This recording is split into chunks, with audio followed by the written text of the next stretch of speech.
দেখেন আমরা এই যে এই আইসিটি চেঞ্জ করতেছি। Hitachi inverter 1.5 kilowatt.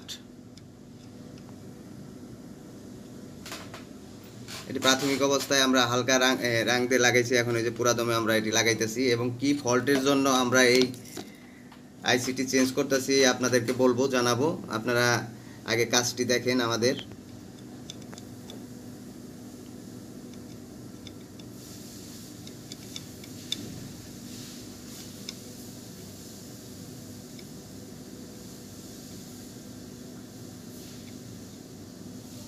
যারা হিটাচি ইনভার্টারে কাজ করেছেন তারা হয়তো এই বিষয়ে অনেকে অবগত আছেন।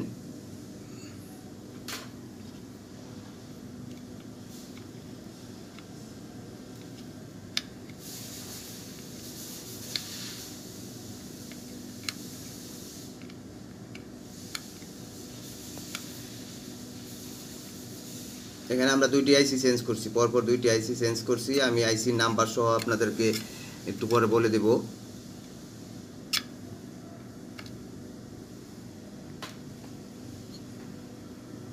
এটির ফল্ট e23.3। যাই হোক, দেখেন এই আইসিগুলোর সমস্যা হলে বিভিন্ন সমস্যা হইতে পারে, লোড ছেড়ে দিতে পারে। তো এটি হলো e23.3 ফল্ট গেট এরো, যেটাকে বলে যে এই সেটিংয়ের সমস্যা। সেই প্রেক্ষিতে আজকে কাজটি করা। তো হার্ডওয়্যার সমস্যাও হয় মাঝে মাঝে, এই কারণে আমরা এই যে আইসি দুটি পাল্টিয়ে দিয়েছি, আপনারা তো দেখছেন। বাকি সবগুলোকে আমরা সোল্ডারিং করে দিতেছি। যাই হোক, তো কমিউনিকেশনের সমস্যা বেশি দেখা দিতেছে। কমিউনিকেশন গ্যাপ হচ্ছে এই ফল্টের কারণে।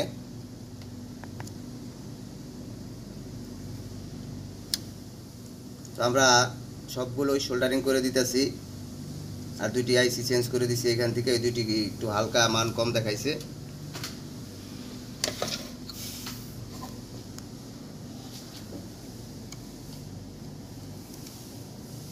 আপনারা ধৈর্য সহকারে ভিডিওটি দেখেন, তাহলে বুঝতে পারবেন। হিটাচি ইনভার্টার 1.5 কিলোওয়াট, 2.2 কিলোওয়াট আছে, সবই সেম সমস্যা, একই ধরনের।